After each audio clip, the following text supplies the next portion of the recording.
అనగనగా ఒక అడవిలో ఎన్నో జంతువులు ఉండేవి.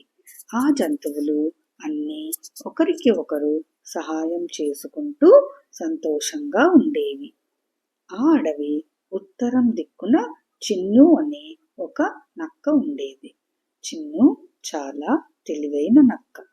ఒక సాయంత్రం వేళ చిన్నుకి ఒక కొంగ ఏడుస్తూ కనపడింది.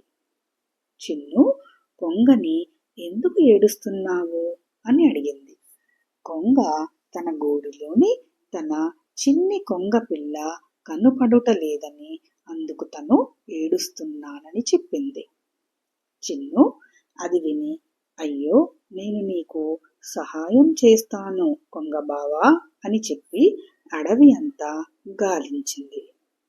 కొంత దూరంలో ఒక ముసలి దగ్గర కొంగ పిల్లను చూసింది.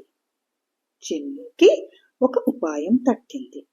అది ముసలికి కనపడకుండా వింత శబ్దాలను చేయటం మొదలుపెట్టింది.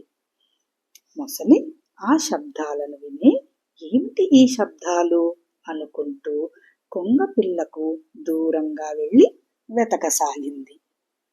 నక్క ఇదే అదను అనుకుని కొంగ పిల్లను నోటితో పట్టుకుని తల్లి కొంగ దగ్గరికి చేర్చింది.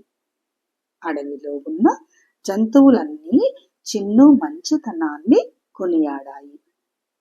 ఇందులో మనం నేర్చుకోవలసిన నీతి ఏమిటంటే, మనకు చేతనైన మంచి పనులు చేసి అందరినీ సంతోషించాలి.